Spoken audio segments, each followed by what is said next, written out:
সুপ্রভাত। শুরু করছি পিসি বার্তার পথে প্যাচালি। প্রিয় দর্শক, আজকে আমরা আলোচনা করব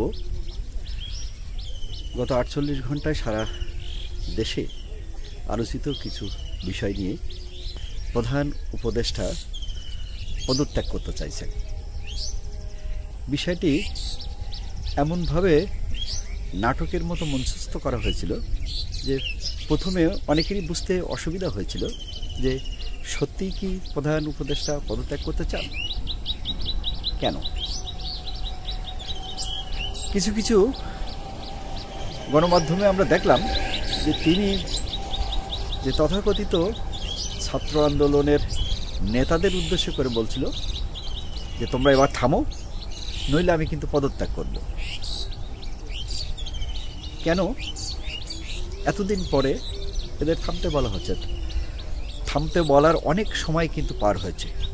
যখন এই ছাত্ররা মব সৃষ্টি করে বিচারালয়ের বিচারকদেরকে পদত্যাগে বাধ্য করেছিল, বিভিন্ন শিক্ষা প্রতিষ্ঠানের প্রধানদের পদত্যাগ করতে বাধ্য করেছিল, বিভিন্ন জায়গায় মব সৃষ্টি করে মানুষের উপরে অত্যাচার নামিয়ে এনেছিল, এরা মব সৃষ্টি করে মাজার ভেঙেছিল, এরা নারীদের খেলা বন্ধ করেছিল, তখন তো উপদেষ্টা তাদের রাশ টানেননি। যখন 32 নম্বর ভাঙা হচ্ছিল বুলডোজার দিয়ে, তখনও তো প্রধান উপদেষ্টা তাদের থামতে বলেননি। এখন কেন থামতে বলছেন? আবার কিছু কিছু গণমাধ্যমে আমরা প্রচারিত হতে দেখলাম যে এইসব তথাকথিত ছাত্র নেতারা যারা এই মুহূর্তে কেউ সরকারে আছে, কেউ তাদের এনসিপিতে আছে, এরা নাকি প্রধান উপদেষ্টার পায়ে পড়ে অনুরোধ করছে, উপরোধ করছে যে আপনি পদত্যাগ করবেন না, আপনি চলে গেলে সেনাবাহিনী আমাদেরকে হত্যা করে ফেলবে। কেন সেনাবাহিনী? কেন এরকমই একটি ঘটনায় সেনাবাহিনীকে কেন মার্ক করা হচ্ছে? সেনাবাহিনী তাদের হত্যা করতে যাবে কেন? এই সকল কিছু আমরা যদি একটু পর্যালোচনা করি তাহলে আসলে বুঝতে পারি প্রধান উপদেষ্টার এই পদত্যাগের নাটক ঘুরিয়ে ফিরিয়ে আমাদের দেশের স্বাধীনতা সার্বভৌমের প্রতীক সেনাবাহিনীর উপর দায় সৃষ্টি করে দেশে একটি বিশৃঙ্খল পরিস্থিতি তৈরি করে ঘোলা পানিতে মাছ শিকারের উদ্যোগ তারা নিয়েছিল। এটা ইতিমধ্যেই আসলে ফ্লপ হয়েছে। এই মুহূর্তে প্রধান ক্রিয়াশীল দল বিএনপি, তারা কিন্তু প্রধান উপদেষ্টার এই পদত্যাগের কাহিনী ঠিকঠাকভাবে তারা কিন্তু নেয়নি। তিনি বলছে আচ্ছা ঠিক আছে, এটা তিনি পদত্যাগ করতেই পারেন, এটা তার ব্যক্তিগত বিষয়, কারোর জন্য দেশ বসে থাকবে না, তিনি পদত্যাগ করবেন, আরেকজন আসবেন। এটা কিন্তু তার জন্যে, প্রধান উপদেষ্টার জন্য খুব গ্রহণীয় হয়নি। চাই কি সারা দেশের কোনো সক্রিয় রাজনৈতিক দল যারা দেশের সার্বভৌম এবং স্বাধীনতা রক্ষার জন্যে সদা ব্যাপৃত এবং মানুষের মুক্তির বিষয় নিয়ে কাজ করেন এবং গণতন্ত্র প্রতিষ্ঠার লড়াইয়ে আছেন, তারা কেউই কিন্তু প্রধান উপদেষ্টার এই নাটকের বিষয়টি ঠিকঠাকভাবে নিতে পারেনি, তার প্রতি খুব বেশি সহানুভূতিশীল হয়নি। আর কি চাই? নোবেল লরিয়েট, সারা পৃথিবীর মানুষ তাকে চেনেন। বাংলাদেশের বিশেষ পরিস্থিতি তাকে একটি সরকারের প্রধান হিসাবে দায়িত্ব দেওয়া হয়েছিল। তিনি এই দায়িত্বটাকে পবিত্র দায়িত্ব হিসাবে মেনে নিয়ে এখানকার শৃঙ্খলা ফিরিয়ে আনবার চেষ্টা করা, যারা গণ অভ্যুত্থানে নিহত এবং আহত হয়েছে তাদের ক্ষতিপূরণ এবং সুচিকিৎসার ব্যবস্থা করে স্বল্পতম সময়ের মধ্যে একটি নির্বাচন করা এবং গ্রহণযোগ্য অংশগ্রহণমূলক নির্বাচন করে নির্বাচিত প্রতিনিধিদের হাতে ক্ষমতা হস্তান্তর করে তিনি সসম্মানে বিদায় হবেন, এটাই ছিল সকলের প্রত্যাশা।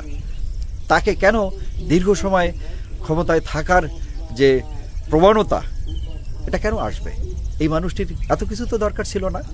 আমরা বিশ্বাস করতে চাই তার সম্মতি হবে এবং আগামী ডিসেম্বরের মধ্যে একটি অংশগ্রহণমূলক, একটি বাধাহীন পরিবেশে নির্বাচন অনুষ্ঠিত হবে। সেই নির্বাচনে নির্বাচিত প্রতিনিধিদের হাতে ক্ষমতা হস্তান্তর করবেন ডক্টর মোহাম্মদ ইউনূস। আমাদের দেশ শান্ত হবে এবং পার্শ্ববর্তী সকল দেশের সঙ্গে আমাদের দেশের বন্ধুত্বমূলক যে সম্পর্ক, সে সম্পর্ক পুনঃপ্রতিষ্ঠিত হবে। দেশের মানুষের স্বস্তি ফিরে আসবে। দেশের ব্যবসা বাণিজ্য, কলকারখানা, অফিস আদালত, শিক্ষা প্রতিষ্ঠান সব কিছু স্বাভাবিকভাবে চলতে শুরু করবে। দেশের সমস্ত শিক্ষালয়ের শিক্ষার্থীরা যারা এই মুহূর্তে শিক্ষাঙ্গন থেকে বেরিয়ে এসেছে তারাও শিক্ষালয়ে ফিরবে, সেরকম একটি সুন্দর আগামী পৃথিবীর কথা বিবেচনা করছি।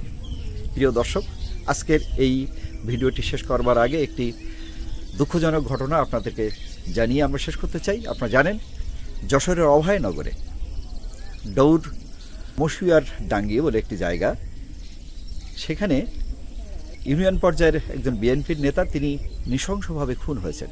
আমরা এই খুনের নিন্দা করি, প্রতিবাদ করি এবং খুনি অনতিবিলম্বে পুলিশের হাতে ধরা পড়ুক এবং তার যথাযথ বিচার হোক, এটা আমরা প্রত্যাশা করি। কিন্তু এই খুনের ঘটনাকে উপজীব্য করে পাশের একটি হিন্দু গ্রামে রাতের আধারে হামলা করা হয়েছে। 13টি বাড়ি পুড়িয়ে দেওয়া হয়েছে, তাদের যে ধানের গোলাস সেটা সম্পূর্ণরূপে ভস্মীভূত করা হয়েছে, বাড়িতে একদম নিশ্চিহ্ন করা হয়েছে এবং বাড়িতে থাকা সহায় সম্পত্তি, টাকা পয়সা, গহনা সেগুলো লুণ্ঠন করেছে, মানুষের উপরে অত্যাচার করেছে। এবং যাওয়ার সময় তারা সেখানকার একটি ছেলে যে নার্সিংয়ে পড়ে তাকে ধরে নিয়ে গেছে। যারা মানবাধিকারের কথা ভাবেন, যারা সাম্যের কথা বলেন, যারা স্বাধীনতার কথা বলেন, যারা সকল মানুষের সমান অধিকারের কথা বলেন, তারা এই বিষয়টি কিন্তু স্বাভাবিকভাবে নিতে পারছে না এদেশের সংখ্যালঘু হিন্দু সম্প্রদায়ের মানুষ। কেন এমন হবে? একটি ঘটনার জেরে আরেকটি এলাকাকে গ্রামের পর গ্রাম পুড়িয়ে দেওয়া হবে, এটা তো হতেই পারে না। এটা অনতিবিলম্বে এটার রেশ টানা হোক, এ ধরনের ঘটনার যথাযথ তদন্ত এবং বিচার করা হোক এবং নজির স্থাপনকারী শাস্তির ব্যবস্থা করা হোক, যাতে ভবিষ্যতে সংখ্যালঘুদের উপরে পরিকল্পিত এই অত্যাচার, হামলা এটা যেন চিরতরে বন্ধ হয়, সেই প্রত্যাশা রেখে এবং আগামী বাংলাদেশের একটি উজ্জ্বল ভবিষ্যৎ কামনা করে আজকের এই অবতারণা এখানে শেষ করছি। সবাইকে অসংখ্য ধন্যবাদ।